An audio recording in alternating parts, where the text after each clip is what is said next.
वो rotational motion को आगे बढ़ाते हैं।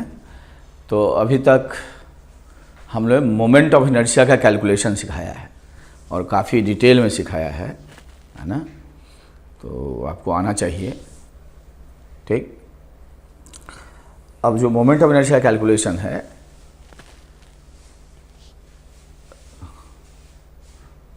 कल तक है कि हम प्रॉब्लम शीट लोड कर देंगे, अपलोड, उसको सब लोग कर लीजिएगा, यहाँ तक जो कराए हैं। ठीक है, ज़रूरी है। अब क्या है कि ध्यान दीजिएगा। अच्छा, ऐसा करते हैं, ये अपना बैग है, ध्यान देना, इसमें ना कुछ लोड रखे हैं, सब्जी उब्जी है, आलू है इसमें, ठीक है, लोड है इसमें, वज़न है। ठीक, अब हम इसको क्या करें, ऐसे होल्ड करें, ऐसे। तो इसका मान लीजिए 2 kg वजन हो, 2 kg का ये लोड हो, आई होप दिख रहा है, इसमें 2 kg रखा हुआ है, सपोज करो। तो जी ले लो 10, जी ले लो 10।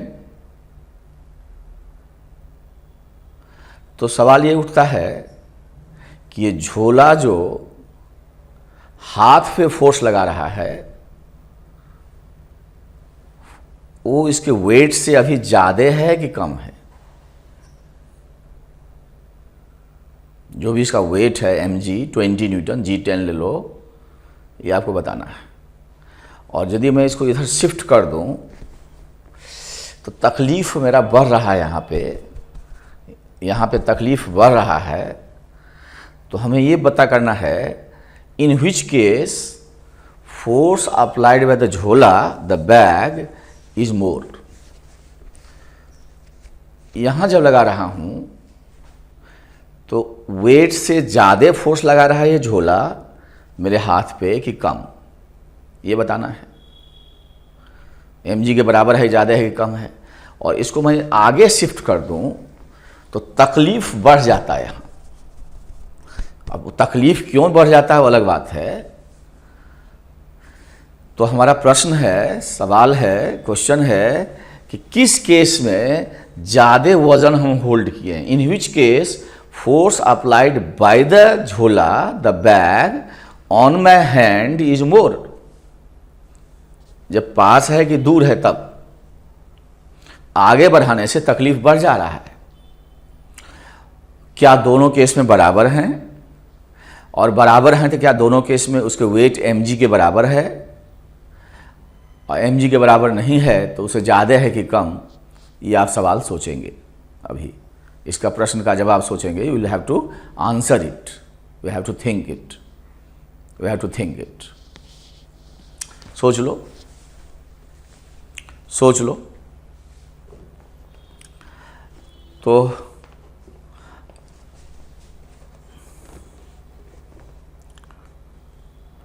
जवाब है कि जब आगे शिफ्ट करते हैं तो हम ज़्यादा वजन होल्ड किए हुए हैं। ऐसा जवाब है आपका, और ऐसा जवाब है तो जवाब बिल्कुल गलत है। ये मेरा हाथ है,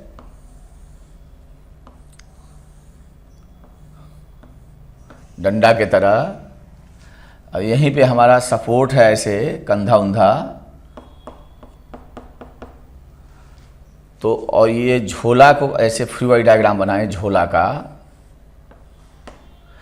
तो ऐसे फोर्स लगेगा T, ऐसे लगेगा mg।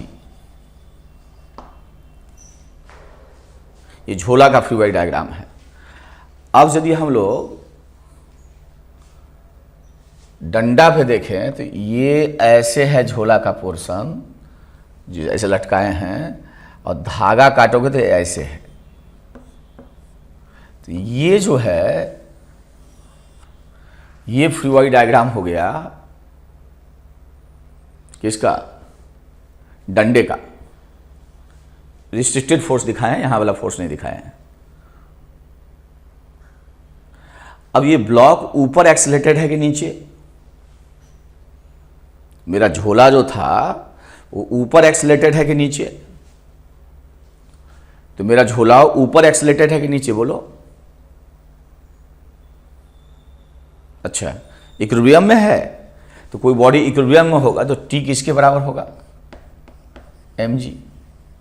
तो टी यदि mg के बराबर है, इसको T1 कह दें, तो T1 mg के बराबर है। गुड। इसका मतलब द झोला will be applying force on my hand equal to its weight, क्योंकि झोला is in equilibrium, the bag is in equilibrium, carry bag is in equilibrium, weight के बराबर ही लगाएगा। T1 यहाँ ये T1 जो लग रहा है नीचे की तरफ, वो mg के बराबर होगा। अब इसको जब हम आगे शिफ्ट कर देते हैं, जब इसको आगे शिफ्ट कर दोगे,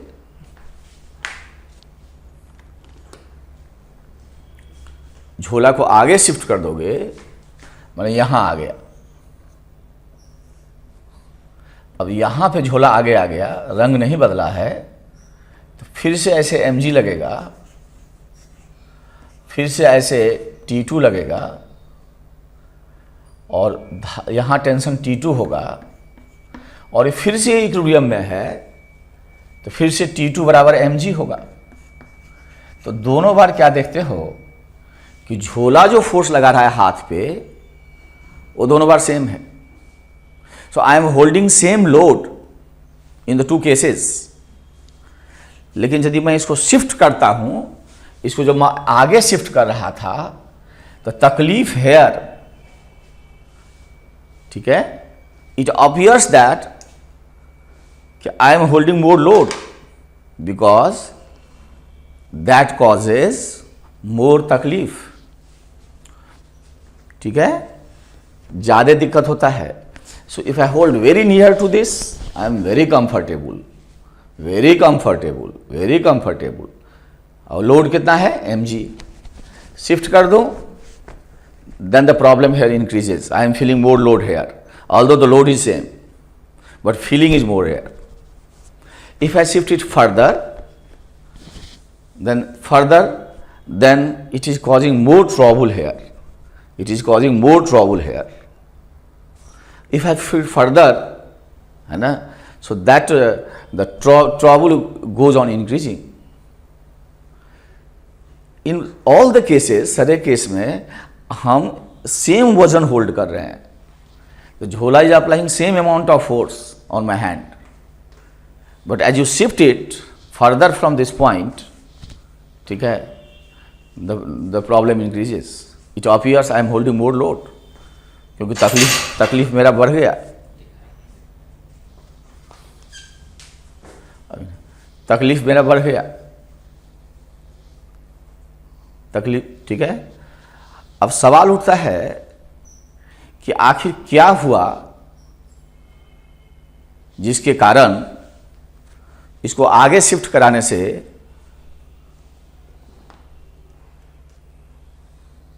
तकलीफ बढ़ गया। तो एक फिजिकल क्वांटिटी है जो चेंज कर गया, एक फिजिकल क्वांटिटी है जो चेंज कर गया है, दैट हैज इंक्रीज्ड।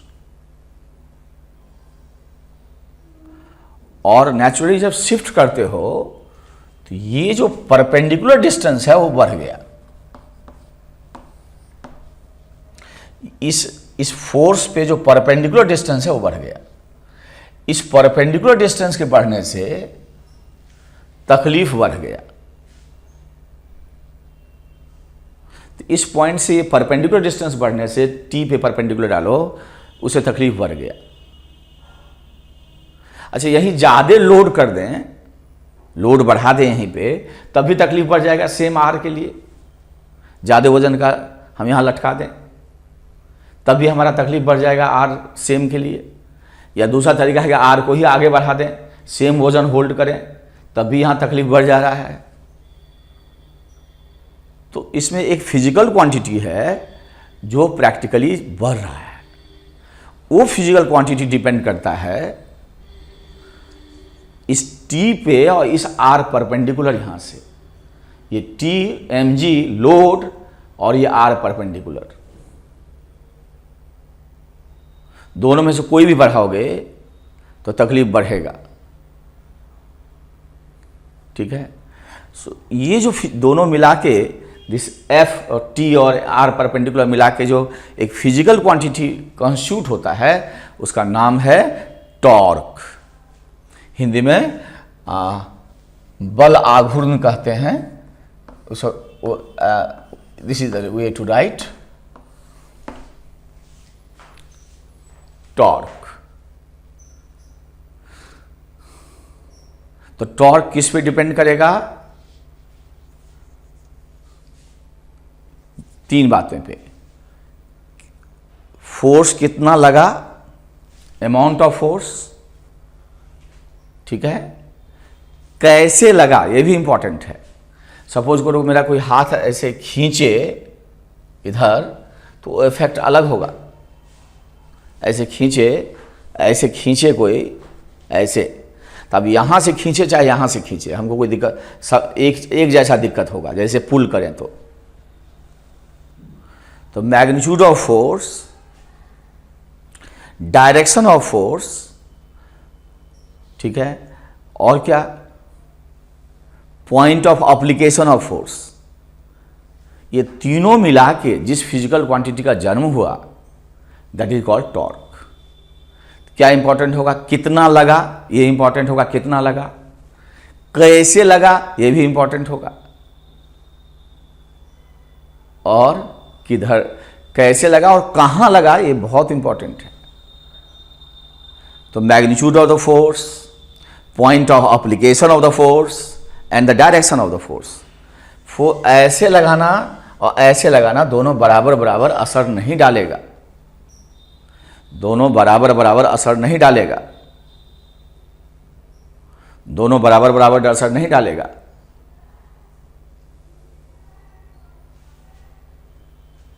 ठीक है, मेरे कहने का मतलब ये तो फिक्स था, किसी बॉडी को यदि रोटेट करना है, घुमाना है, तो मान लो ये कोई दरवाजा है, डोर है, और ये स्पेशल सपोर्ट होता है ना, ये स्पेशल सपोर्ट होता है, इसको हिंज सपोर्ट कहते हैं, इसको हिंज सपोर्ट कहते हैं, ये भी एक तरह से हिंज है। अब क्या है कि यदि आप इसको ऐसे खींचें एफ से तो ये नहीं घूमेगा, और इसी एफ को यदि ऐसे लगा दें अंदर के तरफ तो ये तेजी से इस एक्सिस के अबाउट घूमने लगेगा, और वही एफ यहां लगा दें ऐसे तो घूमने का टेंडेंसी कम हो जाएगा, और शिफ्ट कर दें तो रोटेट करने का टेंडेंसी इस एक्सिस के अबाउट कम हो जाएगा।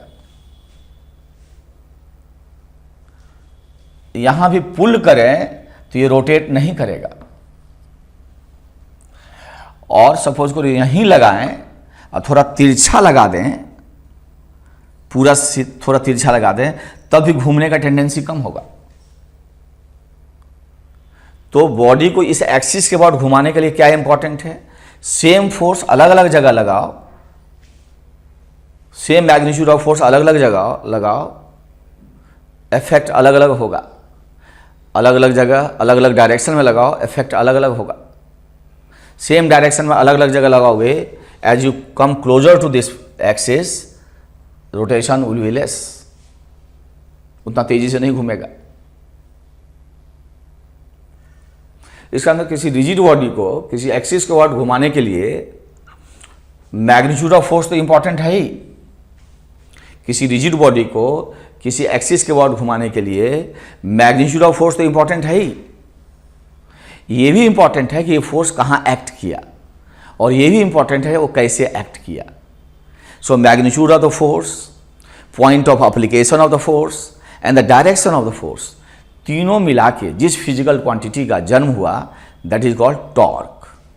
तो जब मैं ये झोला होल्ड किया था, इन ऑल केसेस वजन सेम हम होल्ड कर रहे हैं, वजन सेम होल्ड कर रहे हैं, mg सेम लग रहा है हमारे, इसके द्वारा टेंशन जो लग रहा है वो सेम है, that is not changing. But as I shift it further away from this point, the direction of force is same, direction of force is same, ठीक है, direction of force is same. और if I shift further from this, ठीक है, तो ये perpendicular distance बढ़ा रहे हैं इस पे, तो यहाँ पे जो तकलीफ है वो बढ़ रहा है। सो इसका मतलब कौन सा फिजिकल, और ये जो तकलीफ कॉज कर रहा है यहाँ, that is called torque, that is called, बोलो, टॉर्क, बला घूर्ण, torque. So as I shift it further from this point, that torque has increased, that torque has increased, ठीक है। इसका मतलब किसी रिजिड बॉडी को इक्विलिब्रियम में रखने के लिए sometimes torque is required.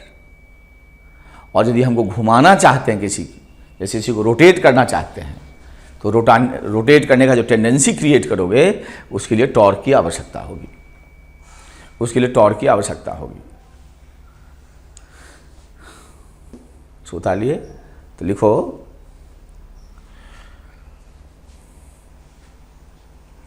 magnitude of the force, magnitude of the force, point of application of the force and the direction of the force, direction of the force together constitute a physical quantity called torque,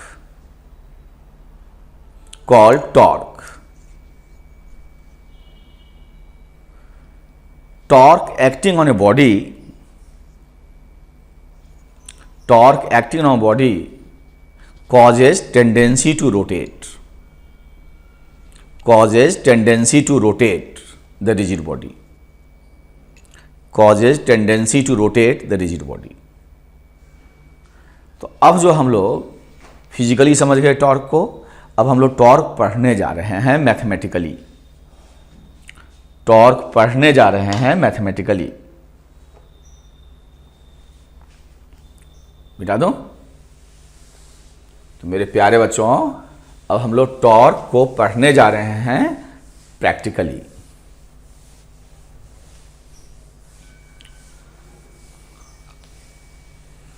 तो देखो, देख ही रहे हो,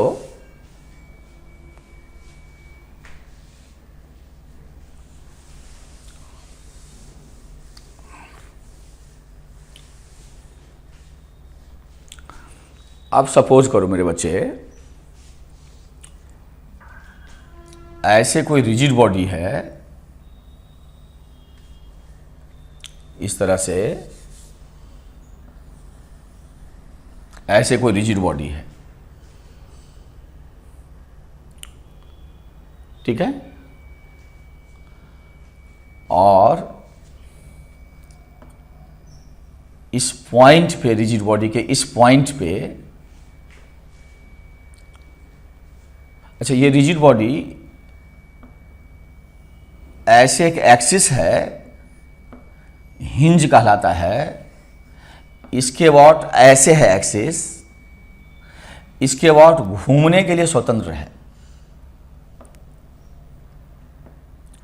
इसके about घूमने के लिए स्वतंत्र है,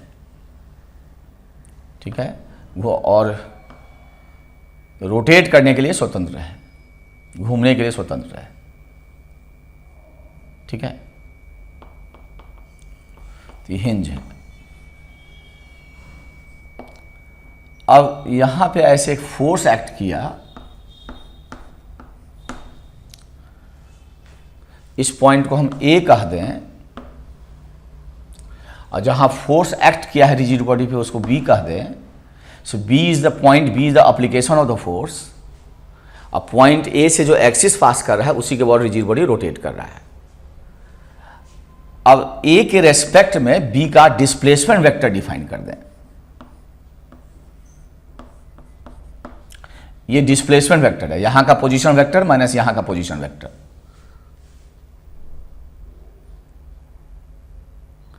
तब torque about the point A है torque about point A, about point A, torque about point A define करते हैं हम लोग। ये अबाउट पॉइंट है ये, ठीक है। ऐसे as a cross product of R cross F, it's not F cross R, it is R cross F. ये F cross R cross F है, एफ, ठीक है। So it is R cross F. अब ये जो टॉर्क है about the point A है, are लिखो क्या है, लिखो आर, लिखो डिस्प्लेसमेंट वेक्टर, डिस्प्लेसमेंट वेक्टर है of the point of application of the force, displacement vector of the point of application of the force, application of the force from, कहां से, from the point, from the point about which torque is to be calculated, about which torque is to be calculated, about which torque is to be calculated, जिसके about ये torque है, ठीक है। सो about which the torque is to be calculated। यदि ये origin है संजोग से पॉइंट ए, तो ओरिजिन के अबाउट हो जाएगा। तो ओरिजिन के अबाउट होगा तो डिस्प्लेसमेंट वेक्टर इसका पोजीशन वेक्टर हो जाएगा। तो आर जो है वो पोजीशन वेक्टर नहीं, वो डिस्प्लेसमेंट वेक्टर है। कहां से, उस पॉइंट से जिसके अबाउट आपको टॉर्क निकालना है। किस पॉइंट का डिस्प्लेसमेंट वेक्टर है, जहां पे फोर्स एक्ट कर रहा है। तो ये जो डिस्प्लेसमेंट वेक्टर आर है उसका हेड कहां होगा, हेड होगा जहां पे फोर्स एक्ट कर रहा है रिजिड बॉडी पे, रिजिड बॉडी पे। और टेल कहां होगा, जिस पॉइंट के अबाउट तुम टॉर्क निकाल रहे हो। सो जो टोटल टॉर्क होता है वो अबाउट ए पॉइंट डिफाइंड होता है, ठीक है। अब हम इसको पहले मैथमेटिकली करते हैं, क्रॉस प्रोडक्ट लेते हैं। लिखिए, इफ, लिखो if F equal to 3i plus 4j plus 2k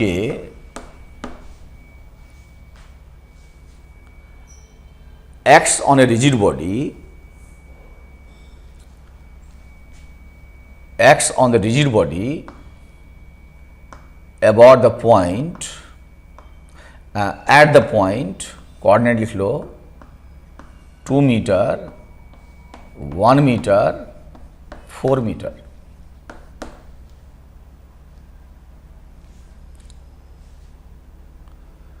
इस पॉइंट पे से पी पे पार्टिकल पे एक्ट कर गया।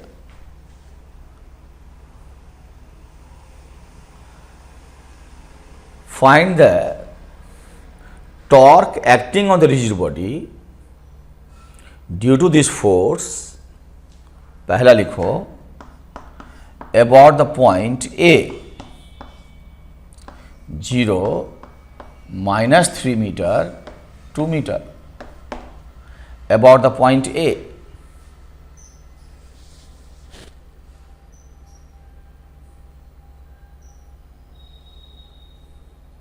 वीडियो रोक के कर डालो तो जरा,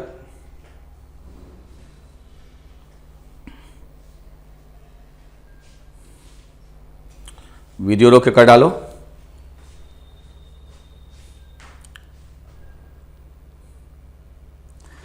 तो अब हम क्या करेंगे कि f तो है ही, अब हमको r डिफाइन करना पड़ेगा। अब यदि हमको r डिफाइन करना होगा तो r का हेड वहां होगा जहां फोर्स एक्ट किया है। सो दिस विल बिकम हेड, जिसके अबाउट, जिस पॉइंट के अबाउट टॉर्क चाहिए दैट बिकम्स द टेल। तो ऐसे r वेक्टर हुआ। सो r वेक्टर का हेड कहां होगा? हेड उस पॉइंट पे होगा जिस पे, जहां पे फोर्स एक्ट कर रहा है, रिजिड बॉडी पे, पार्टिकल पे, जो भी हो। और टेल कहां होगा? जिस पॉइंट के अबाउट आप टॉर्क निकालना चाहते हो। अब r लिखोगे तो हेड माइनस टेल, तो हो जाएगा 2i, 1 से -3 सब्ट्रैक्ट हुआ, हेड माइनस टेल, तो 1 - 3 4j,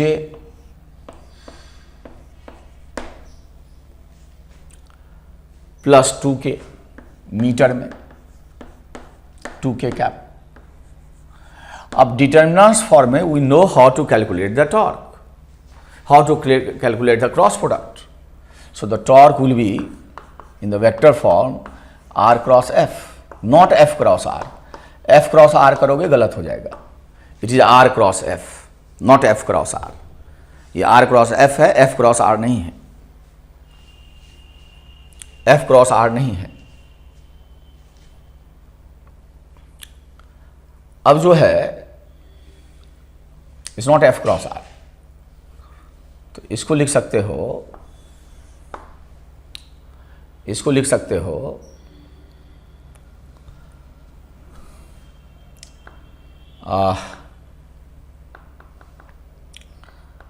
i j k। r का कोफिशिएंट लिखोगे पहले 2 4 2, डिटरमिनेंट्स फॉर्म में 3 4 2। इसको एक्सपैंड किया जाए तो 8 - 8 0i,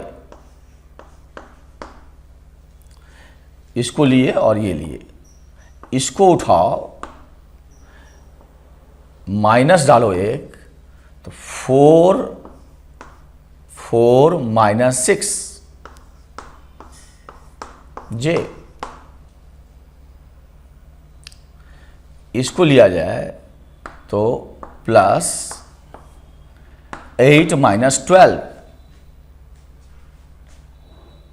तो 8 - 12 के यूनिट होगा न्यूटन मीटर, लेकिन इसको जूल नहीं कहेंगे, कह सकते हैं लेकिन यहाँ नहीं कहेंगे, ठीक है, कह सकते हैं लेकिन नहीं कहेंगे, क्योंकि अभी वर्डन का कोई कॉन्सेप्ट नहीं इन्वॉल्व हुआ है। डायमेंशनली दोनों टॉर्क का और वर्क का डायमेंशन सेम होगा, यूनिट भी सेम कहेंगे। So this then becomes -2 minus plus 2j -4k। So your torque is coming finally how much? 2j -4k newton into metre. इसको यहाँ लिख दिए। इनडायरेक्टली जरा वेरीफाई कर लें ऐसे करके, वो नहीं करते घुमा के कैलकुलेशन, ऐसे रे i j, जरा कैलकुलेशन चेक कर लेते हैं घुमा के। इसको उठाए i cross i 0, i cross j 8k, i cross j 8k, फिर i क्रॉस k -4j, फिर इसको उठाए j cross i -12k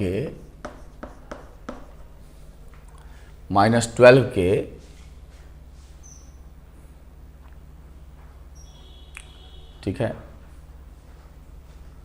-12k। बात समझ में आई?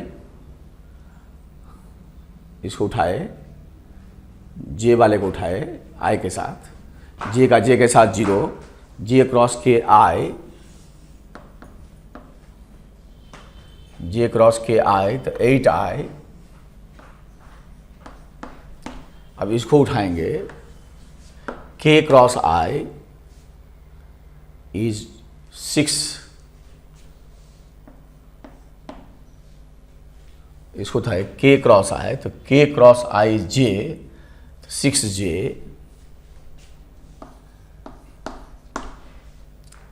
6j, ये प्लस है यहाँ पे, k cross j, k cross j is minus 8i, तो 8i गोस,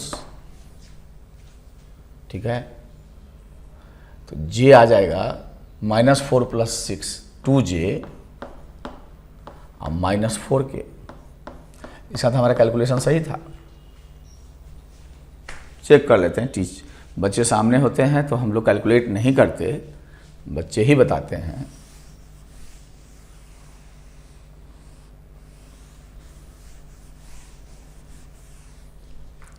अब ये टॉर्क हो गया, ये टोटल टॉर्क है, ये टोटल टॉर्क। अब जब कहते हैं, यूजुअली हम लोग बोलते हैं torque about an axis, usually क्या बोलते हैं, चलो उससे पहले थोड़ा और एक कर लेते हैं। लिखिए दूसरा, find torque about origin, origin के अबाउट टॉर्क निकाल लीजिए। तो वीडियो रोक के करिए, ओरिजिन के अबाउट टॉर्क निकाल लीजिए, टॉर्क अबाउट ओरिजिन।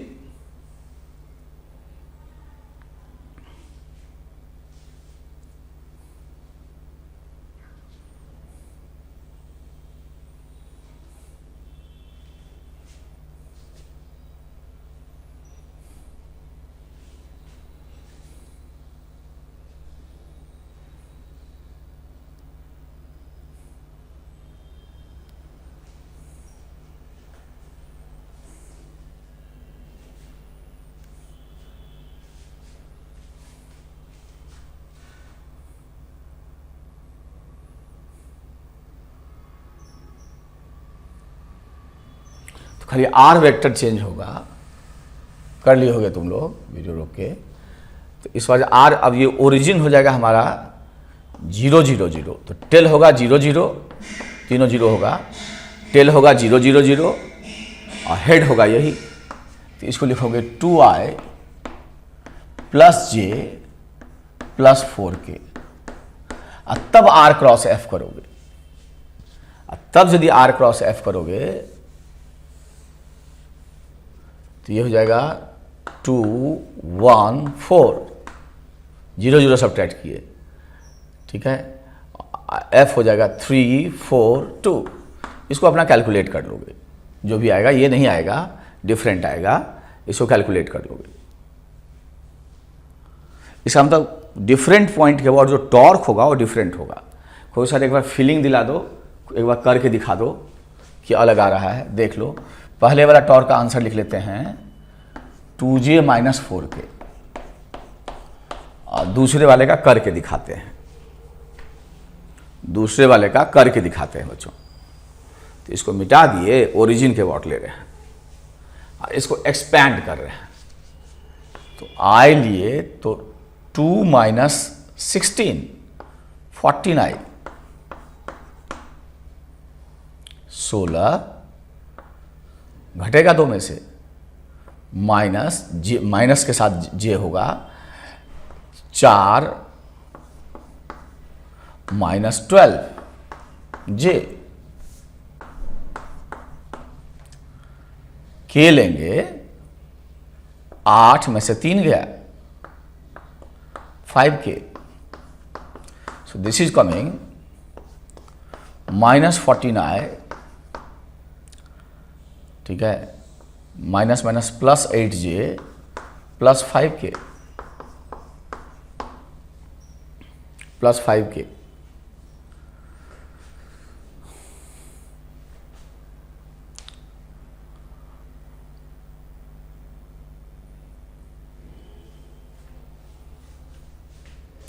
ठीक हो,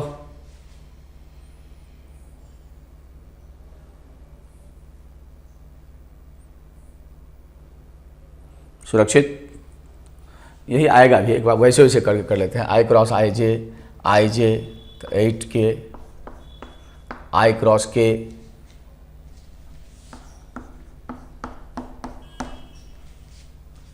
तो -4J,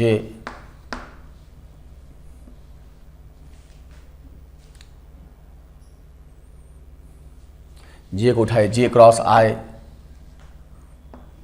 J cross I -3K,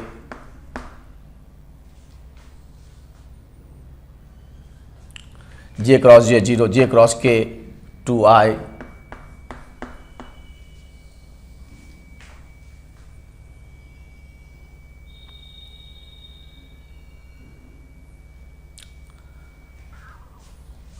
अब इसको उठाए, ये इसके साथ 0 ही हो जाएगा। K cross I 12J, K cross J, K cross J -16I, तो I वाले को जोड़ोगे, ये A के अबाउट टॉर्क था, ये ओरिजिन के अबाउट टॉर्क है, तो ओरिजिन के अबाउट तुम्हारा आ रहा है, निकालोगे, इसे जोड़ो, यही आएगा -16I + 2I, तो -14I, चेक कर लिए। J वाला ऐड करो, -4J + 12J 8J, 8J, K वाला जोड़ो, 8K -3K 5K,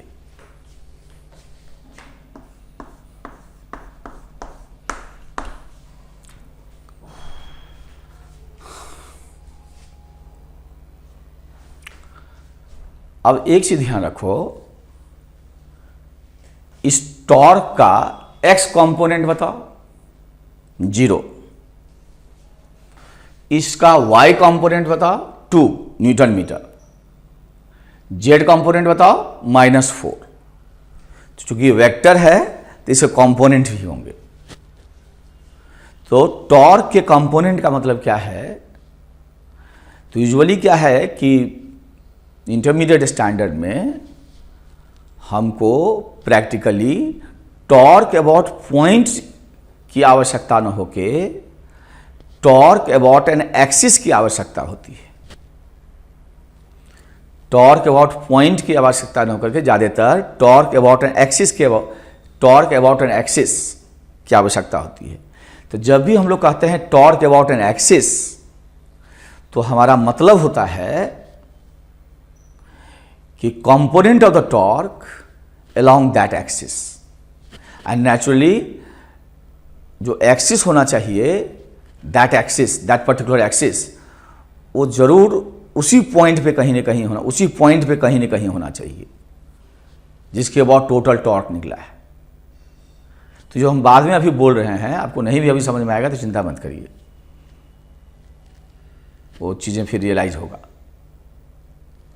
सो लिखो total torque is always defined about a point. Total torque is always defined about a point, but when we say torque about an axis, but when we say torque about an axis, then we mean the component of the torque along that axis. Component of the torque along that axis. Component of the torque along that axis. तो ये जो मेरा question था, इसको थोड़ा data यहाँ लिखेंगे, फिर इसके बाद थोड़ी देर बाद बताएंगे। तो हमारा जो था, ये जो आंसर आया था, उसमें F हमारा था 3I + 4J + 3I + 4J + 2K। जिस पॉइंट के अबाउट टॉर्क निकाले थे वो A था। A का कोऑर्डिनेट था 0, -3 और 2 मीटर। A के अबाउट ये टॉर्क ये डाटा लिख लिए हैं, इसको थोड़ी देर बाद यूज करेंगे। तो ये मतलब है जब भी हम कहेंगे torque about an axis, we mean component of the torque along that axis. An axis, that particular axis must contain that point. That particular axis must contain that point. कहीं से भी एक्सिस नहीं पास करा दोगे, उस एक्सिस को, at least उस axis को उस पॉइंट से पास कराना पड़ेगा।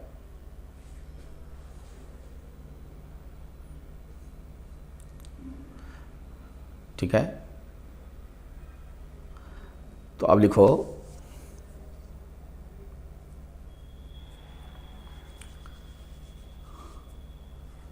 फाइंड, नहीं लिखो total torque is always defined about a point, always defined about a point. But when we say torque about an axis, torque about an axis,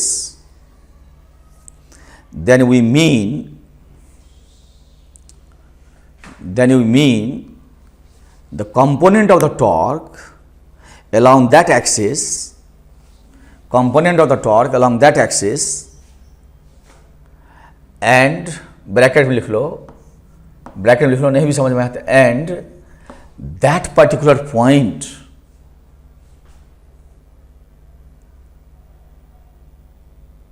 must lie on that axis. That particular point about which total torque is calculated, that particular point about which, ठीक है, total torque is calculated must contain that axis, must contain that axis, must contain that axis.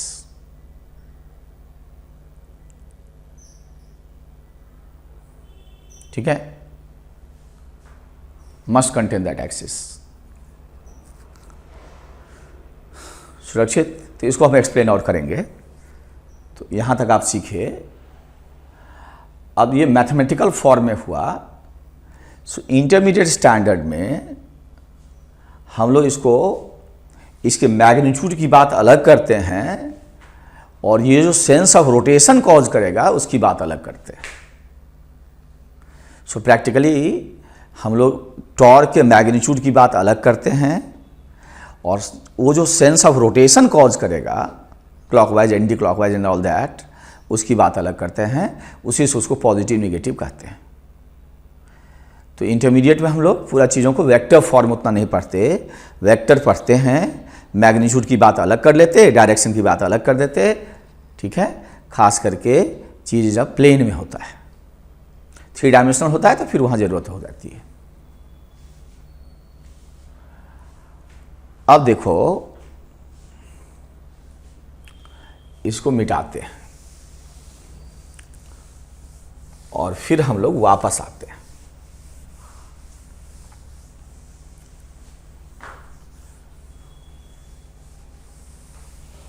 और घबराते नहीं हैं। तो torque equal to R cross F का यदि केवल मैग्नीट्यूड लिया जाए तो आर का मैग्नीट्यूड, एफ का मैग्नीट्यूड इनटू क्रॉस प्रोडक्ट में साइन थीटा आता है। अब हम लोग को दिखाना है कि पॉइंट बी था, मॉइस्चर हो गया इसमें। अब हम लोग को दिखाना है बच्चों,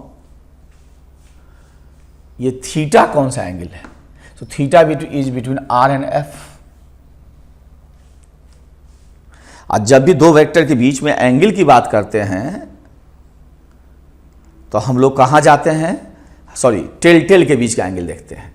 तो आर को हल्का सा बढ़ाएंगे तो ये एंगल थीटा हुआ।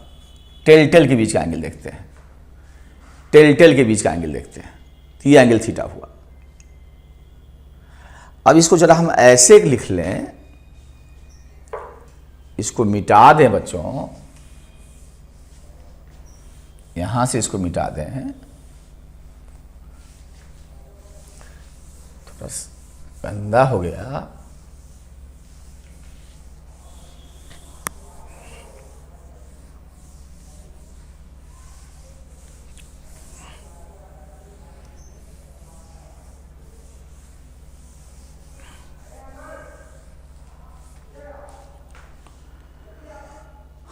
अब जो है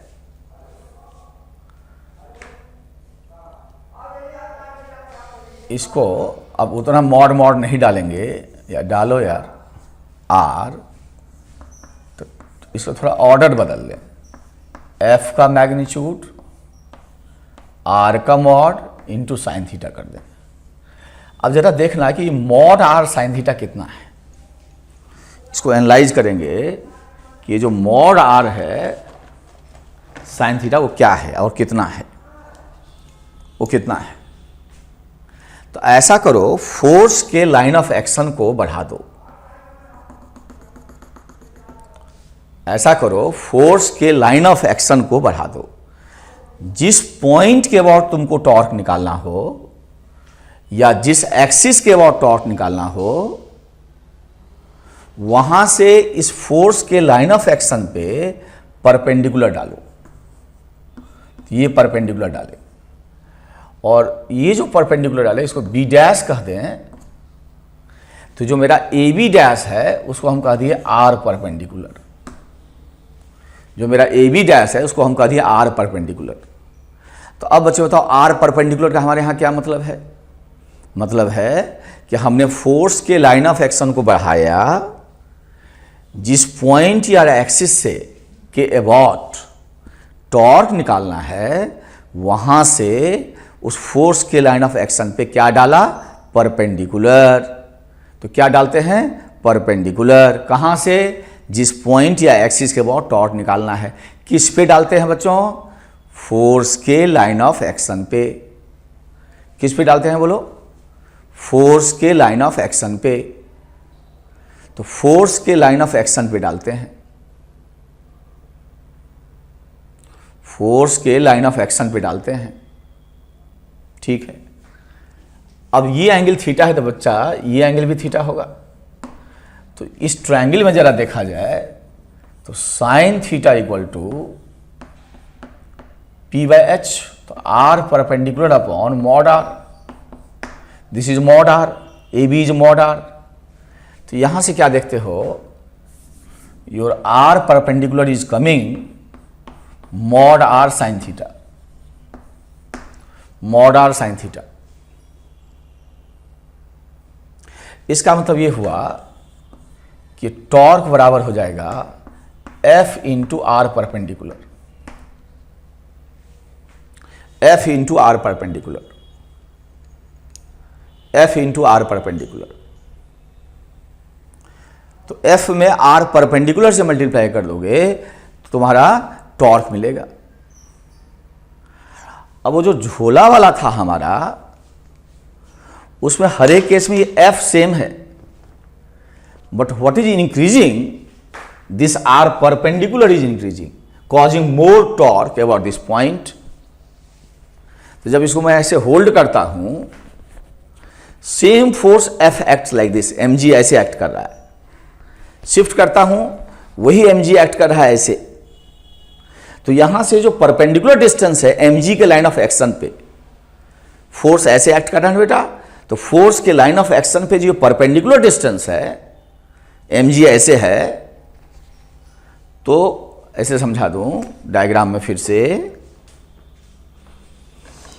कि ये जो मेरा झोला था, ये मेरा हाथ है,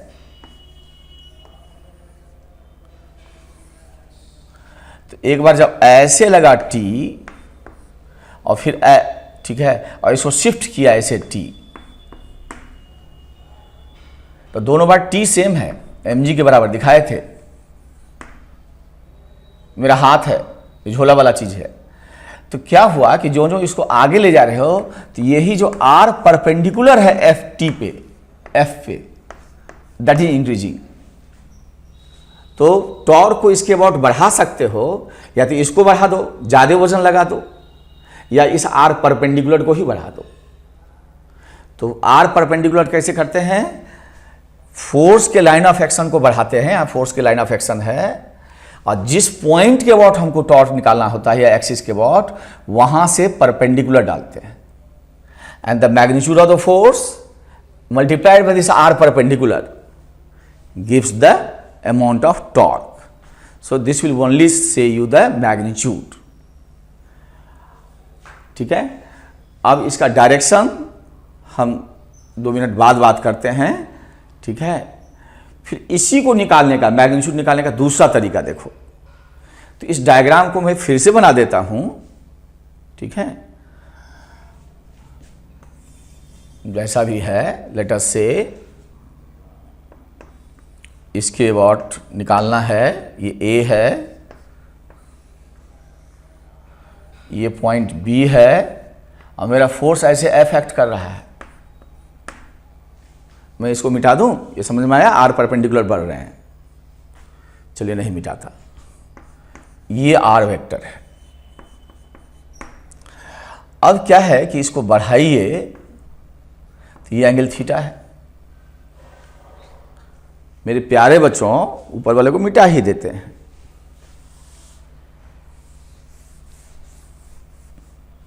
इसको पूरे को मिटा देते हैं, ऊपर ही लिखते हैं।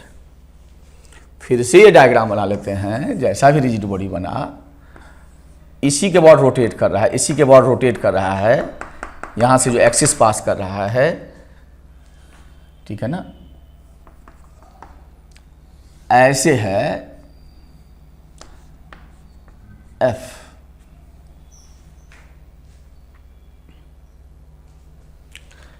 ये एंगल है थीटा, और ये अपना आर है। अब हम क्या करें, एफ को 2 हिस्सों में तोड़ दें। ठीक है, आर के पैरेलल और आर के perpendicular. So this will be F cos theta which is parallel to R, and this will F sine theta which will be perpendicular to R, R के परपेंडिकुलर। तो ये जो पहला वाला ऑर्डर है, इसको फॉलो कर रहे हैं। अब क्या है कि इसमें देखो 2 ही चीज है, एक आर मॉड आर है और एफ साइन थीटा है। एफ साइन थीटा यही है ना, तो एफ साइन थीटा फोर्स का वो कंपोनेंट है जो आर पे परपेंडिकुलर है। तो इस एफ साइन थीटा को लिख सकते हो एफ परपेंडिकुलर। इसका मतलब यही केवल टॉर्क दे रहा है, ये नहीं दे रहा है, और ऐसा होना भी चाहिए क्योंकि आर और एफ कॉस थीटा पैरेलल है, और क्रॉस प्रोडक्ट जो होता है पैरेलल वेक्टर का, वो 0 हो जाता है। तो जो फोर्स का जो कंपोनेंट आर के पैरेलल है, वो टॉर्क प्रोड्यूस नहीं करेगा, वो रिजिड बॉडी में कोई रोटेशन का सेंस कॉज नहीं करेगा।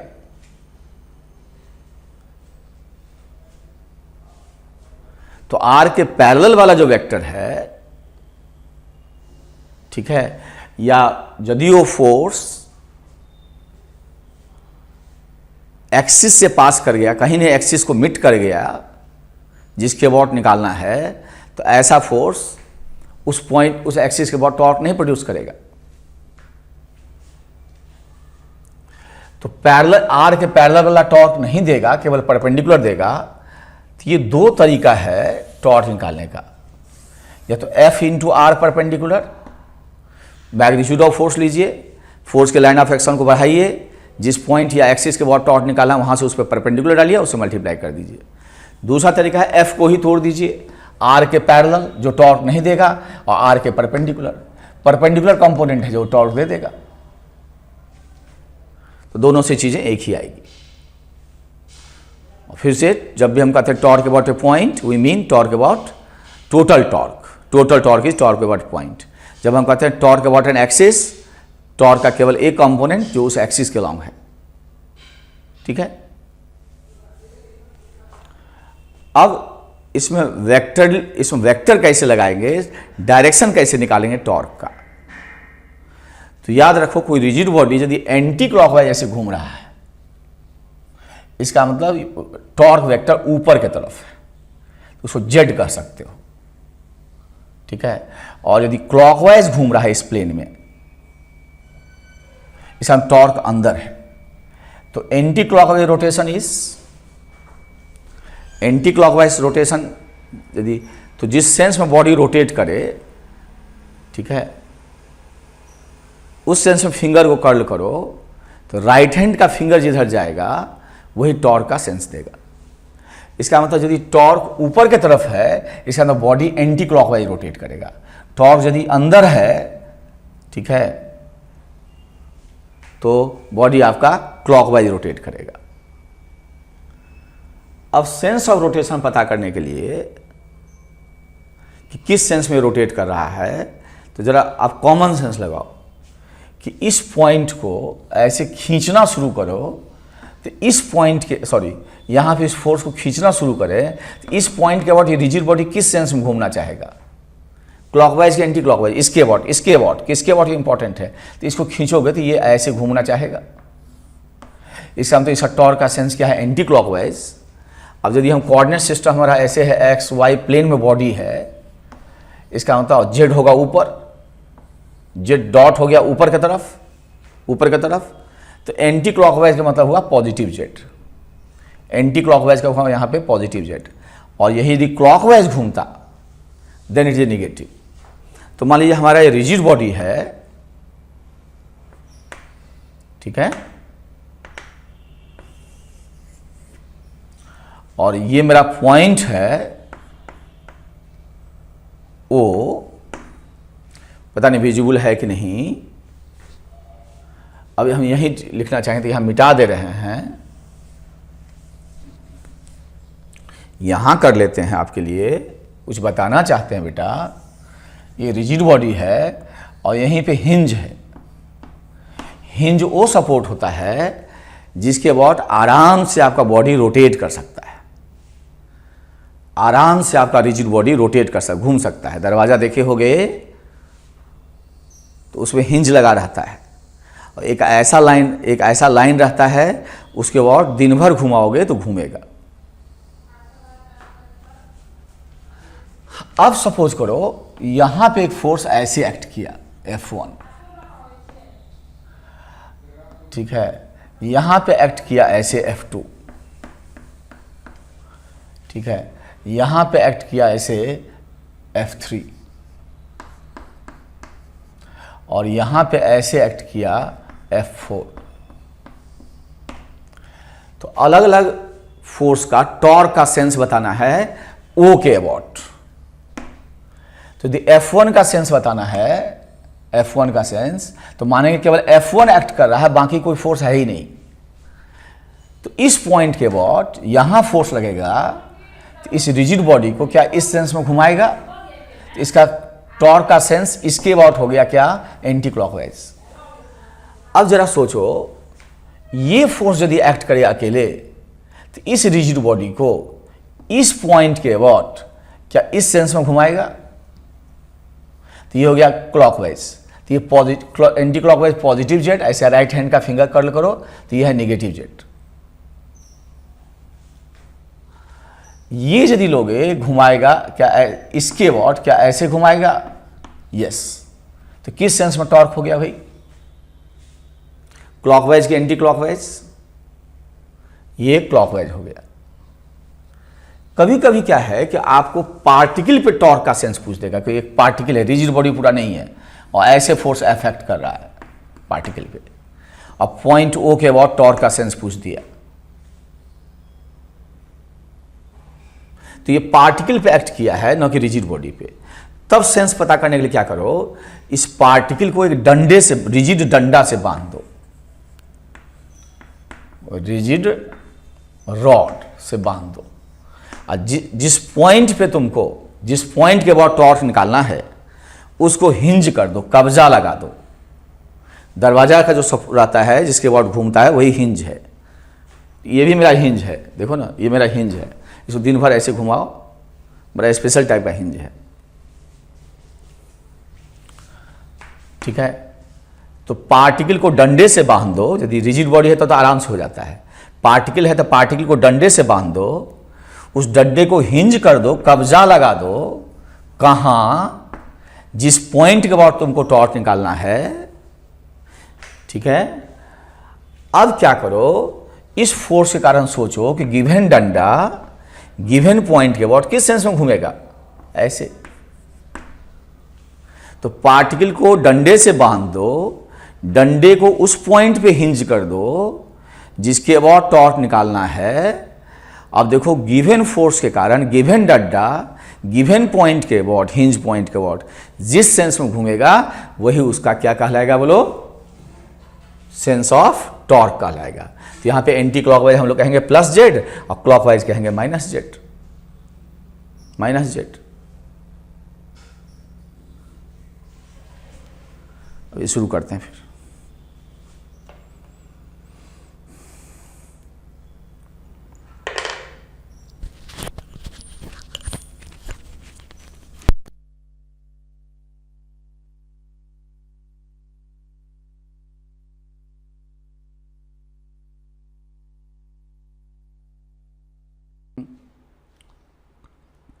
देखो साउंड आ रहा है।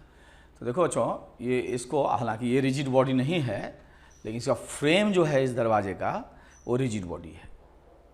ये जो फ्रेम है वो रिजिड बॉडी है, और यही जो आपको दिख रहा है यहाँ पे, ये हिंज सपोर्ट है, ये हिंज सपोर्ट है।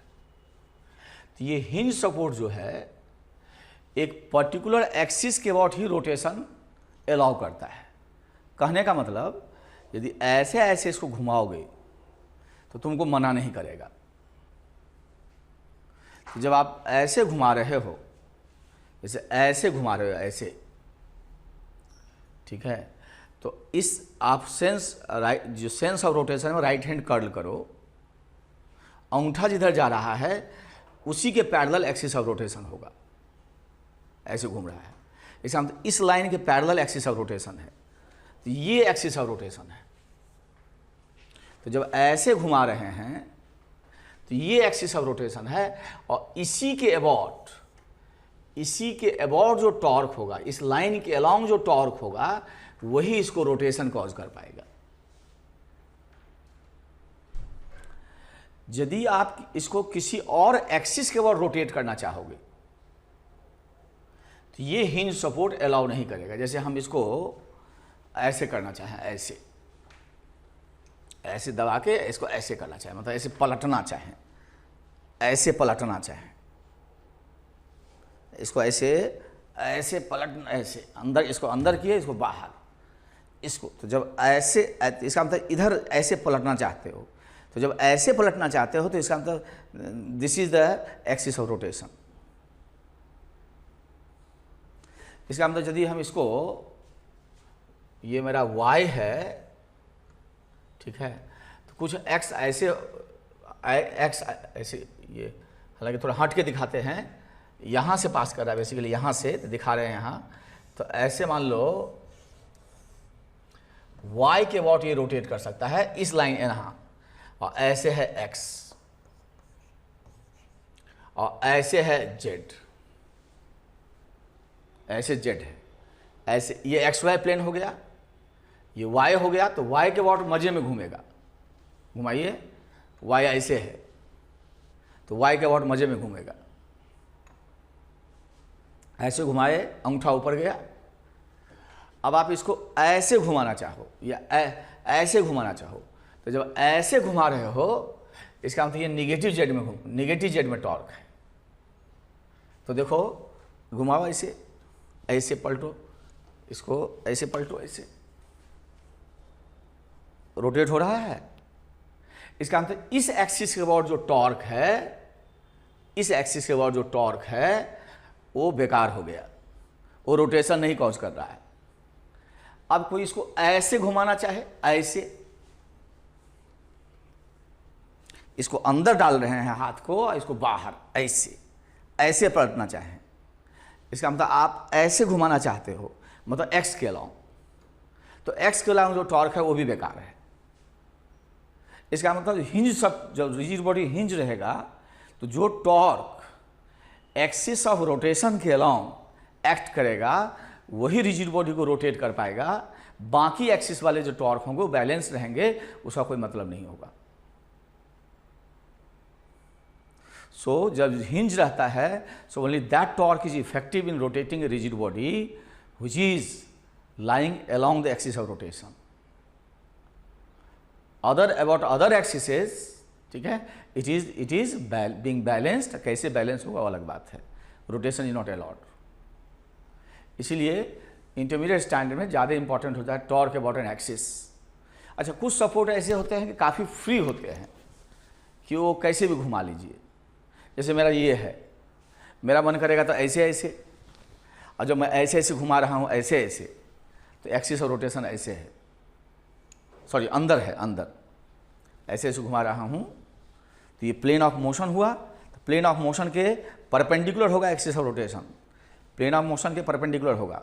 तो ऐसे घूम रहा है तो इसका मतलब एक्सिस ऐसे है।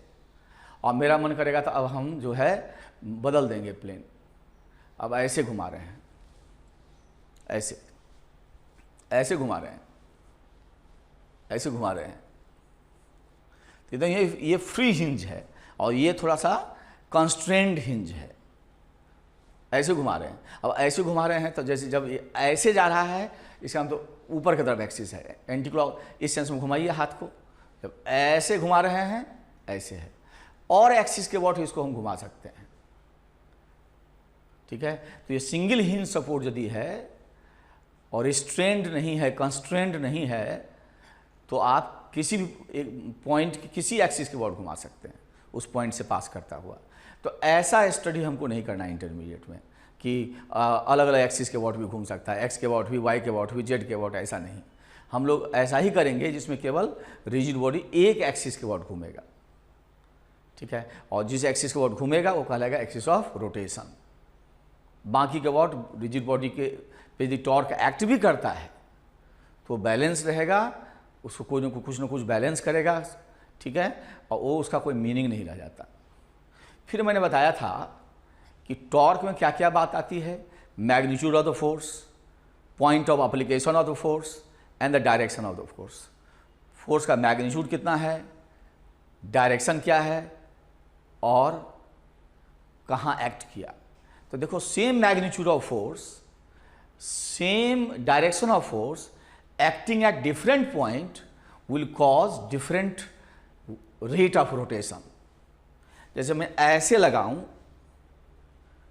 जैसे मैं एकदम पास में लगा दूं, यहां ऐसे परपेंडिकुलर ही लगा रहे हैं, और यहां पास में लगा दूं, वेरी डिफिकल्ट टू रोटेट। थोड़ा इसको परपेंडिकुलर डिस्टेंस ऐसे बढ़ा लें, मजे में घूम रहा है, और बढ़ा लें, मजे में घूम रहा है। तो ये जो एफ का लाइन ऑफ एक्शन है, उस पर परपेंडिकुलर डिस्टेंस बढ़ने से टॉर्क बढ़ गया। अब यहीं पे फोर्स लगाएं, एक बार ऐसे लगा दें, इट विल नॉट रोटेट, क्योंकि ये जो फोर्स का लाइन ऑफ एक्शन है यहीं से पास कर गया, तो एक्सिस से जो ही मीट कर जाएगा फोर्स का लाइन ऑफ एक्शन, तो टॉर्क जीरो हो जाएगा, परपेंडिकुलर डिस्टेंस जीरो हो जाएगा। तो ऐसे आप दिन भर खींचिए, नहीं घूमेगा, ठीक है। अब मान लीजिए आप थोड़ा सा परपेंडिकुलर लगाइए यहीं पे, और थोड़ा तिरछा लगाइए। जब थोड़ा तिरछा लगाएंगे तो उतना तेजी से नहीं घूमेगा, अब परपेंडिकुलर लगाइए तो तेजी से घूमेगा। तो फोर्स कहाँ एक्ट किया, कैसे एक्ट किया, ऐसे ऐसे, ठीक है, और कितना एक्ट किया, ये तीनों इंपॉर्टेंट है इसी रिजिड बॉडी को, ठीक है, इसे एक्सिस के अबाउट घुमाने के लिए, ठीक है। तो इंटरमीडिएट में हम लोग ज़्यादातर यूज होता है टॉर्क अबाउट एन एक्सिस, लेकिन बेसिकली टोटल टॉर्क क्या होगा, torque about a point. Basically total torque क्या होगा, torque about a point, torque about a point, ठीक है। और जब हम कहते हैं टॉर्क अबाउट एन एक्सिस, तो हमारा मतलब है कि जिस पॉइंट के बाद टोटल टॉर्क लिए हो, ठीक है, उस पॉइंट से, जिस पॉइंट के बाद टोटल टॉर्क लिए हो, उस पॉइंट से वो एक्सिस कम से कम पास करे, बाकी एक्सिस पास करे ना करे। तो ये जो अभी हम सेंटेंस बोल रहे हैं, इसको PMT स्टूडेंट छोड़ सकते हैं जो लास्ट में हम बोल रहे हैं, और जिनको फिजिक्स में इंटरेस्ट है, मैथ स्टूडेंट या ज़्यादा, तो थोड़ा सा अभी हम कुछ करने जा रहे हैं, तो उसको जो है ध्यान से अभी देखो, मैं दिखाता हूँ कि टॉर्क अबाउट ए पॉइंट और टॉर्क अबाउट एक्सिस, इसको थोड़ा और कर दें।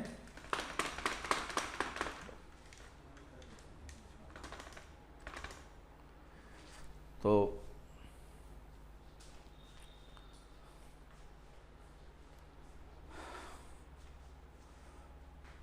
बस 2 मिनट ध्यान रखो। देखो ये ओरिजिन के अबाउट तुमने ये टॉर्क निकाला था, याद करो, और मैंने एफ भी लिखा था, ये एफ लिखे हैं, और ये टॉर्क ओरिजिन के अबाउट था, ठीक है, और ये मेरा एफ था, ये मेरा एफ था। तो मैं थोड़ा इसको मिटाता हूं,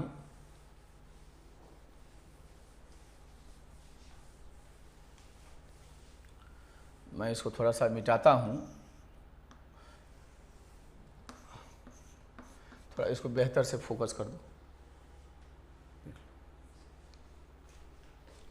फाइल नहीं कट करना है।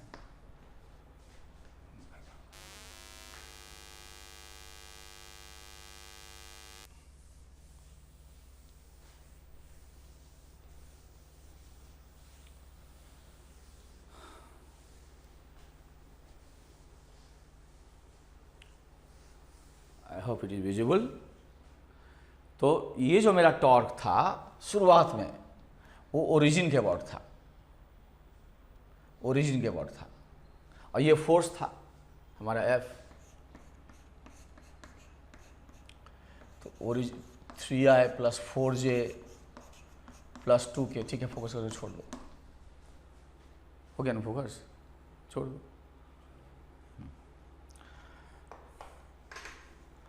अब जो है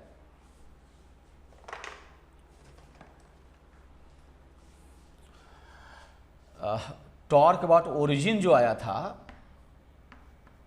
वो आया था हम लोगों का -14i शुरुआत में, देखना लेक्चर के शुरू में, +5k न्यूटन मीटर।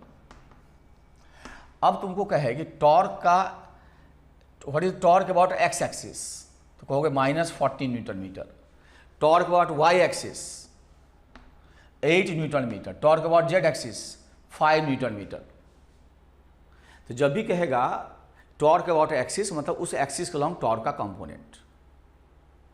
अब यदि रिजिड बॉडी एक्स के अबाउट फ्री है घूमने के लिए ही, ठीक है, तो यही टॉर्क का मतलब होगा, बाकी टॉर्क का कोई मतलब नहीं होगा। तो जिस एक्सिस के अबाउट फ्री है रिजिड बॉडी, रोटेट करने के लिए स्वतंत्र है, उसी के बाद टॉर्क जो है बॉडी में रोटेशन कॉज करता है। वही उस एक्सिस के लॉन्ग जो टॉर्क होगा वही उसमें रोटेशन कॉज करता है। और मैंने बताया कि यदि ऐसे घूमना चाहता है तो टॉर्क इधर है, अंगूठा के दाहिने, ठीक है। तो जिस सेंस में बॉडी रोटेट करे उस सेंस में दाहिने हाथ का फिंगर कर्ल करो, अंगूठा इधर जाएगा, वही टॉर्क का डायरेक्शन है। अब एक चीज़ बता दें कि सपोज करो तुम वाई कोऑर्डिनेट बदल, किस एक्सिस के अबाउट है, मान लो ये टॉर्क जो है ओरिजिन के अबाउट है, इसमें X component, Y component of torque बताओ 8। अब यदि हम पॉइंट बदल लें, ठीक है, ओरिजिन के अबाउट न लेकर के, ये ओरिजिन के अबाउट है, ओरिजिन के अबाउट न लेकर के, ठीक है, पॉइंट वाई एक्सिस पे ही रखें और वाई कोऑर्डिनेट बदल दें। तो वाई कोऑर्डिनेट बदल दिए तो हमने वाई कोऑर्डिनेट अब ले लिए 0, y0 और 0। तो ये पॉइंट अभी भी किस एक्सिस पे लाई कर रहा है, ठीक है। दो पॉइंट कोऑर्डिनेट यदि 0, 0 ही है, इसका मतलब this is lying on Y axis. तो यदि हम वाई एक्सिस पे अपना पॉइंट शिफ्ट भी कर दें, ठीक है, तो हमारा टॉर्क नहीं बदलेगा, लेकिन उसका केवल कौन कंपोनेंट नहीं बदलेगा, वाई कंपोनेंट, ठीक है। तो जिस एक्सिस के अबाउट टॉर्क का कंपोनेंट आया है उसके लॉन्ग पॉइंट को शिफ्ट कर दो, ओरिजिन शिफ्ट कर दो, ओरिजिन शिफ्ट कर दो, पॉइंट को शिफ्ट कर दो उस एक्सिस के लॉन्ग, तो तुम्हारा टॉर्क का वो कंपोनेंट नहीं बदलेगा। इसीलिए हम कहते हैं कि when you say the torque about an axis, ये जो अभी बोल रहे हैं बहुत यदि समझ में आया तो ठीक, ना आए तो फिर बाद में समझना, चिंता की कोई बात नहीं, बहुत ज़रूरत नहीं है। So when you say the torque about an axis, we mean the component of torque along that axis, and that axis must contain that point about which total torque has been calculated. तो इसके about यदि torque लोगे तो देखना why not भी ये depend करता है कि नहीं करता है।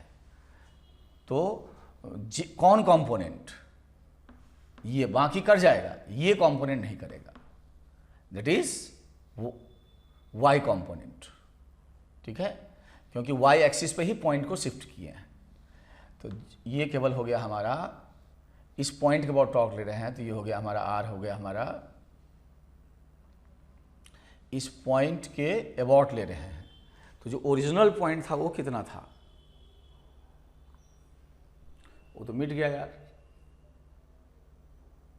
पहले ओरिजिन के अबाउट लिए थे।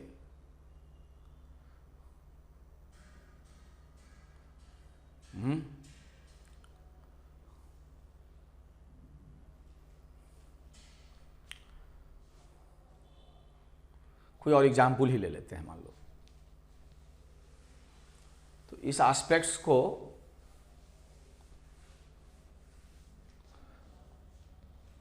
एफ है ही, और जो पॉइंट, ठीक है, जहां एक्ट कर रहा था एफ हमारा, मान लीजिए ले लेते हैं, आसान सा ले लेते हैं, था 3i + 4j + 2k। ये जो अभी एस्पेक्ट्स पढ़ा रहे हैं इसको आप फर्स्ट राउंड में छोड़ भी सकते हो, अभी जो बोल रहे हैं। ठीक है, तो इसको करते हैं ऐसा, और मान लीजिए पॉइंट है 2, 3, 4, यहीं पे ये फोर्स एक्ट किया है, मान लीजिए बी है। ठीक है, और हमको ओरिजिन के अबाउट टॉर्क चाहिए, तो भुला गए किसके अबाउट था। ठीक है, मिट भी गया वो, तो इसको ये मेरा, अब इससे कोई मतलब नहीं है। ये एफ है, अब फोर्स जो एक्ट कर रहा है बी पे, और जो ओरिजिन के अबाउट हम टॉर्क निकालें, ओरिजिन के अबाउट, तो मेरा आर वेक्टर हो जाएगा 2i + 3j + 4k। ये एस्पेक्ट्स केवल मैथ वाले पढ़ेंगे, एस्केप कर जाएंगे बायो वाले, बिल्कुल एस्केप कर जाएंगे। तो ये जो है जिस पे फोर्स एक्ट कर रहा है जिस पॉइंट पे, उसका डिस्प्लेसमेंट वेक्टर है कहाँ से, ओरिजिन से। अब ये पॉइंट हो गया हमारा, इसके अबाउट क्या, अब क्या है कि इस टॉर्क लो, तो R क्रॉस F करोगे तो IJ से ही कर देते हैं यार, IJ से कर देते हैं, डिटर्मिनेंट से भी कर सकते हो। I cross I0, I cross J K, तो 8K, I cross K -4J, इसको उठाए J cross I -9K, J cross J 0, J cross K I 6I,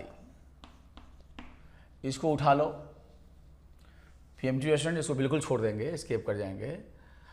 इसको उठाओ, इसके साथ करो K क्रॉस I, तो K cross I J 12J। ठीक है, अब 12J हो गया। इसके बाद जो है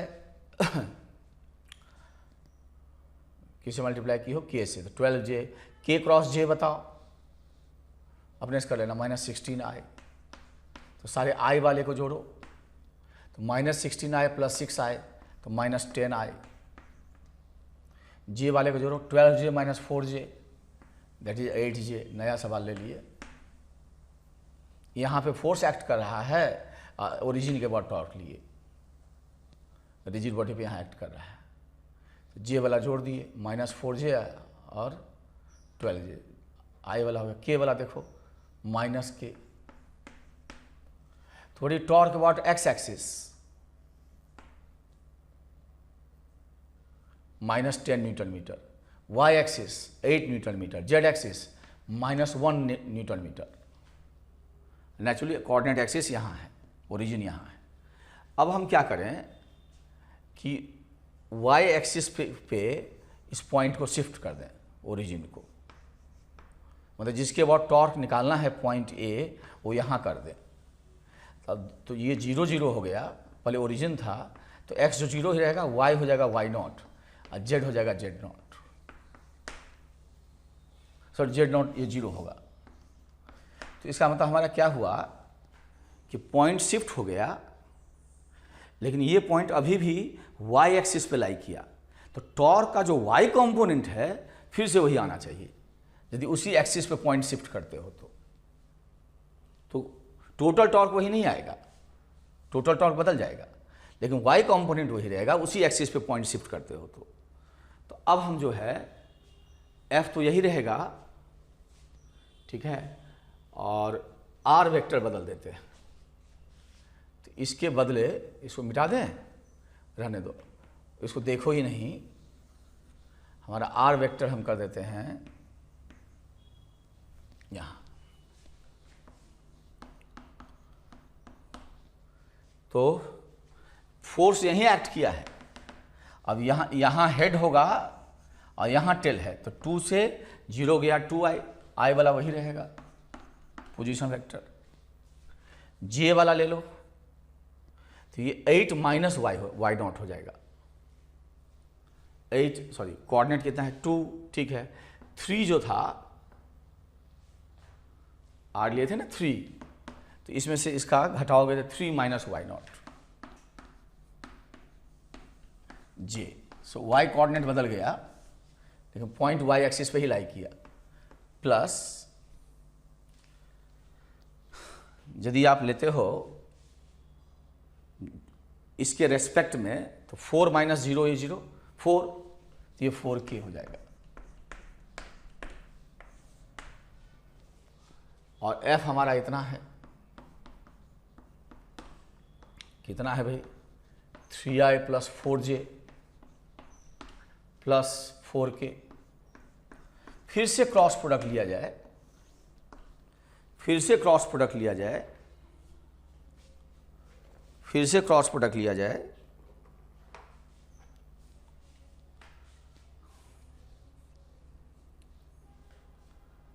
तो r क्रॉस f आएगा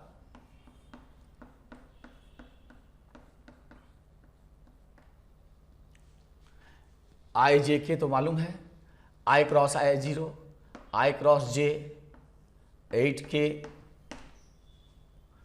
i cross k, i cross k minus 8j 2 है ना, ये थोड़ा गड़बड़ लिखे हो क्या, ये f तो ठीक है, f ठीक है 3i, तो इसको उठाइए इसके साथ, तो हो जाएगा i क्रॉस j बोलो, तो i क्रॉस j हो गया k, तो 8k, ठीक है, i cross k minus j,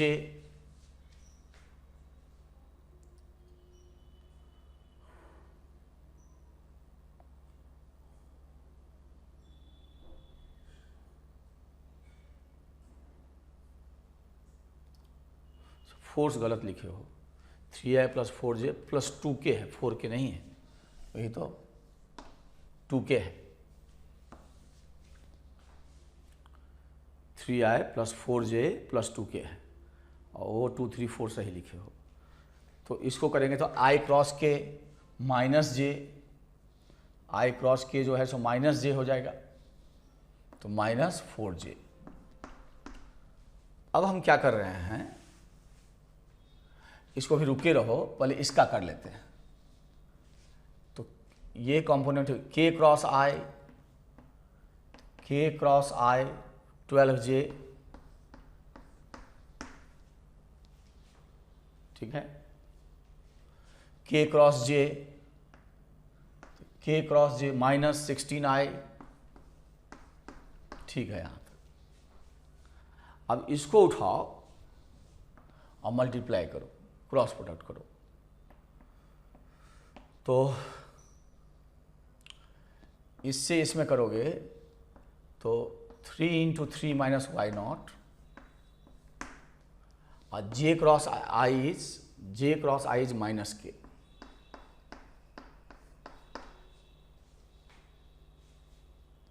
ठीक है, जे क्रॉस जे 0 होगा। अब जे क्रॉस के, तो 3 माइनस वाई नॉट इंटू 4, और जे क्रॉस के, ठीक है, पहले जे क्रॉस आई था तो जे क्रॉस आई माइनस के, जे क्रॉस के, तो जे क्रॉस के यदि करोगे तो माइनस आई आएगा, माइनस आई आएगा। ठीक ये हो, फिर से देख लेते हैं। इसको उठाए इसके साथ 3 minus Y naught into 3, J cross I is minus K, J cross जे 0 हो जाएगा, जे का के साथ करेंगे तो 2 इंटू 3 माइनस वाई नॉट, और जे क्रॉस के इज माइनस आई, माइनस आई। अब इसको ऐड किया जाए, इसको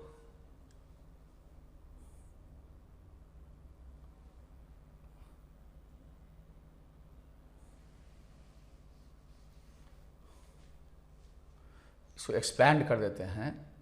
तो पहले इतना जो है उसको लिख लो, तो बराबर 8 के आई वाला लिख लो, माइनस 16i, जे वाला लिख लो, प्लस 8j, और हटा लेते हैं 16i, PMT वाला एकदम छोड़ देंगे इसको, यहाँ से कहते 8j 16i ले लिए, बराबर उतारते हो, पहले 8k ले लो, हटाओ, ये हो गया। i वाला ले लो, माइनस 16i, j वाला ले लो, 8j,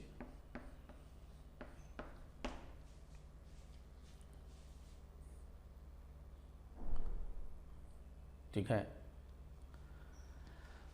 अब इसको एक्सपैंड करते हैं, तो प्लस इसको गुना करो तो 9, तो minus 9k,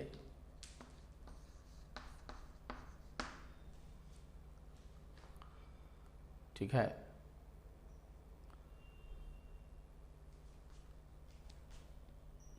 minus minus plus 3y not के, फिर इसको एक्सपैंड करो तो माइनस 6i, और minus minus plus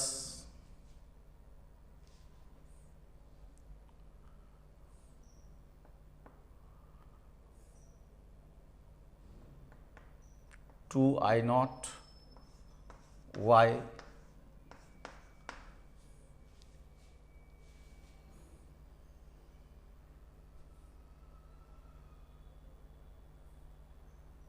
three minus Y naught था, तो इसको जोड़ोगे, कुछ गड़बड़ लग रहा है ना, कोई बात नहीं, चिंता मत करो, सब सही है, गड़बड़ नहीं है। तो इसको जोड़ोगे तो आई वाला बताओ कितना है, minus 16 plus 2y naught into I, तो एक्स एक्सिस वाला बदल गया, y वाला जोड़ो, तो इसमें y है ही नहीं कहीं, j, तो क्या देखते हो 8j आ जाएगा, k वाला भी बदल जाएगा, आलतू फालतू आ गया। तो अब देख लो k वाला भी बदल जाएगा, देख लो करके, तो x एक्सिस के अबाउट बदल गया, z एक्सिस के अबाउट बदल गया, किस एक्सिस के अबाउट नहीं बदला, y के अबाउट पहले 8 था, अभी भी 8 है, बाकी एक्सिस के अबाउट बदल गया। इसका मतलब यदि पॉइंट को शिफ्ट कर देते हो जिस उस एक्सिस के अराउंड जिसके अबाउट टॉर्क निकालना है, जिस एक्सिस के अबाउट, तो टोटल टॉर्क का वो कंपोनेंट नहीं बदलता। इसलिए टोटल टॉर्क किसी पॉइंट के अबाउट निकालो, ठीक है, और पॉइंट शिफ्ट करो उसी एक्सिस के अलाउंग, तो वो एक्सिस का वो उस एक्सिस के अबाउट वो कंपोनेंट नहीं बदलता, ठीक है। हालांकि इसकी कोई ज़रूरत नहीं पड़ेगी तुमको। तो जब भी हम कहते हैं torque about an axis, we mean the component of the torque along that axis. We mean the component of the torque along that axis. Component of the torque along that axis. अब देखो बच्चों,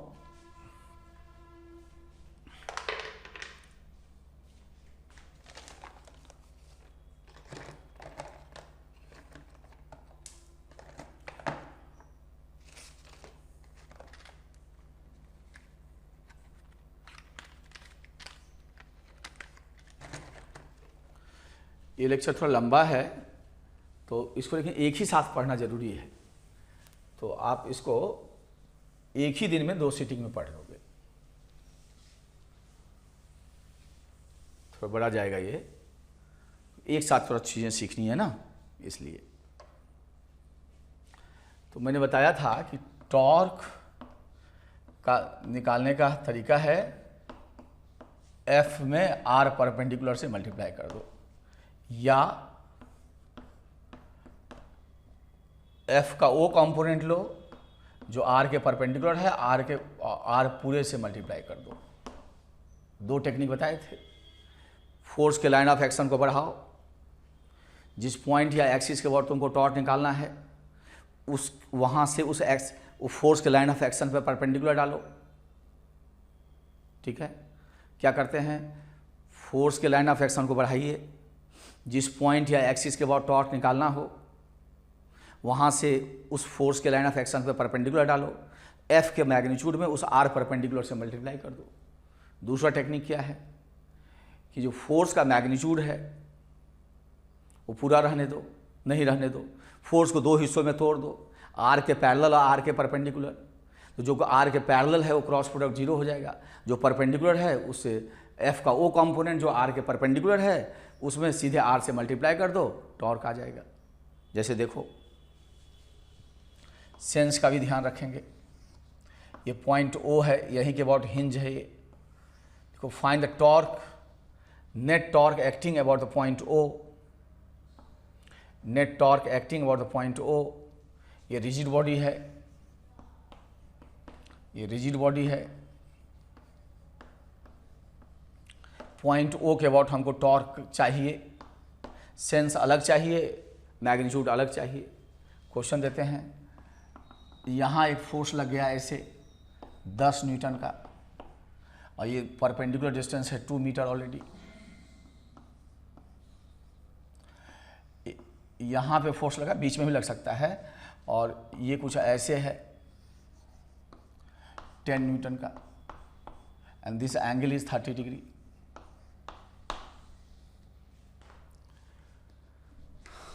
फिर यहाँ कुछ लग गया है force,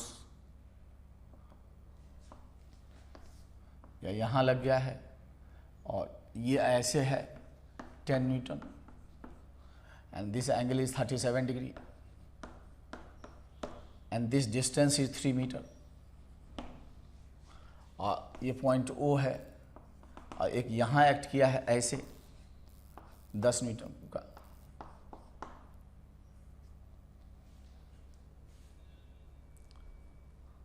और टॉर्क अबाउट O निकालना है, इसको अच्छे से हम समझो। यदि बॉडी एंटी क्लॉकवाइज घूमेगा, ऐसा तो ऊपर की तरफ टॉर्क है, तो हम लोग एंटी क्लॉकवाइज सेंस को पॉजिटिव ले लिए, एंटी क्लॉकवाइज सेंस के रोटेशन को पॉजिटिव ले लिए। तो यदि O के बाद टॉर्क लेते हो तो ये फोर्स ऑलरेडी R के परपेंडिकुलर है, तो फोर्स के लाइन ऑफ एक्शन पे जिस पॉइंट के बाद टॉर्क निकालना वहाँ से परपेंडिकुलर डाल दिए, तो F इंटू R परपेंडिकुलर 20 हुआ। देखते हैं किधर घुमा रहा है, क्लॉकवाइज के एंटी क्लॉकवाइज। तो इस पॉइंट यहाँ पे हिंज कर दो, यहीं पे हिंज करना है, जिसके बाद टॉर्क निकालना है। तो बताओ, ये फोर्स इस रिजिड बॉडी को जब ऐसे लगाएगा तो एंटी क्लॉकवाइज घुमाएगा, तो एंटी क्लॉकवाइज को हमने पॉजिटिव ले लिया। अब इसका टॉर्क लेना है तो हम क्या करेंगे, हम लोग चालाक हैं, इसको तोड़ देंगे 2 हिस्सों में। ये कंपोनेंट होगा 5√3 और ये कंपोनेंट होगा 5 न्यूटन। अब क्या है कि ये यहीं से पास कर गया तो रिजिड बॉडी को रोटेट ही नहीं कर पाएगा, आर के पैरेलल हो गया। तो ये वाला पैरेलल, आर के पैरेलल कोई टॉर्क नहीं होगा, ये वाला देगा और यही परपेंडिकुलर डिस्टेंस होगा। और ये परपेंडिकुलर डिस्टेंस दिए नहीं है, दे देते हैं, ये 2 मीटर है। दिए नहीं है, दे देते हैं 2 मीटर है। ये भी नहीं दिए हैं, ये 3 मीटर है। चलो तो 5 में 2 से गुना करो 10। अब ऐसे यदि खींचोगे तो क्या ऐसे रोटेट करेगा इस पॉइंट के अबाउट, किसके अबाउट रोटेट करेगा इंपॉर्टेंट है।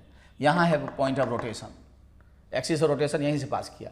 ऐसे घूमेगा तो ये क्लॉकवाइज हुआ कि एंटी क्लॉकवाइज, क्लॉकवाइज हो गया तो माइनस हो गया। तो 5 × 2 इज 10 -10। अब ये इसी के पैरेलल है, यहीं से पास कर गया एक्सिस से, तो ये कुछ नहीं कर पाएगा। इसका टॉर्क 0 होगा, आर के पैरेलल है, आर क्रॉस एफ 0 हो जाएगा। इसको फिर तोड़ देंगे लगता है, तो ये कंपोनेंट हो जाएगा 8 और ये कंपोनेंट हो जाएगा cos 36। ये टॉर्क नहीं दे पाएगा, यहीं से पास कर गया, आर के पैरेलल हो गया। ये पूरा का पूरा देगा तो 6 × 3 और घुमाएगा एंटी क्लॉकवाइज इस पॉइंट के अबाउट। पॉइंट बहुत इंपॉर्टेंट है, किसके अबाउट कह रहा है, ये ओरिजिन के अबाउट, हिंज जहां है वो के अबाउट। तो ये जगह +18, ये पॉजिटिव टॉर्क दे दिया। अब इसको जोड़ेंगे तो 28 हो जाएगा, इधर से 10 बच गया न्यूटन मीटर। और कह देंगे एंटी क्लॉकवाइज। वेक्टर फॉर्म में पूछेगा तो मान लीजिए ऐसे x है, ऐसे y है, z इस प्लेन के परपेंडिकुलर हो, नेचुरली यहीं से पास करेगा ये x। तो z यदि इसके परपेंडिकुलर है, ऐसे z है, ठीक है, तो एंटी क्लॉकवाइज मतलब हुआ यहाँ पे +k। तो कोई बहुत जिद करेगा तो क्रॉस प्रोडक्ट में के फॉर्म में लिख सकते हैं टॉर्क बराबर 28 K न्यूटन मीटर। ऐसा जरूरत पड़ता नहीं है। इसका मतलब ये जेड एक्सिस के अबाउट रोटेट करेगा, जिसके अबाउट टॉर्क एक्ट कर रहा है।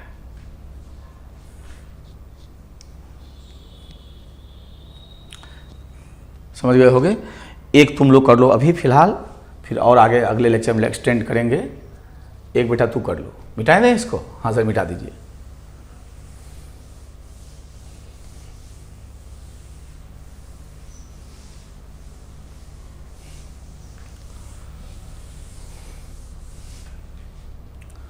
एक तुम लोग कर लो बाबू।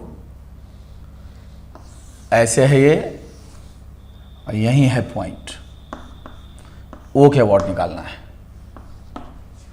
ये फोर्स ऐसे एक्ट कर दिया, 10 न्यूटन, एंगल है 37 डिग्री, और ये दूरी है 2 मीटर। ये फोर्स ऐसे एक्ट किया, 4 न्यूटन 2 मीटर। एक फोर्स यहाँ एक्ट किया और ऐसे एक्ट किया, ठीक है, ऐसे। ये 2 मीटर ही है, लेकिन ये है तुम्हारा 8 newton and the angle is 30 degree. Point O के बाद टॉर्क निकालो तो वीडियो रोके जरा कर दो, तो सीख जाओगे कम से कम।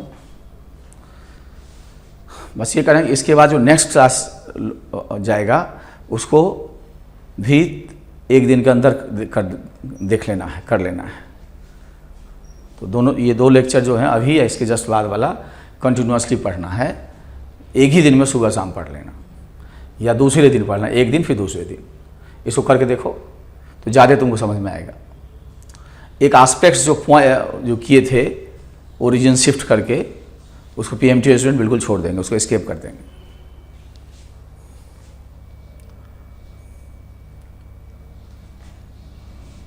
तो ये कंपोनेंट हो जाएगा 8 और ये कंपोनेंट हो जाएगा 6। तोड़ देते हैं जहाँ तोड़ने लायक है।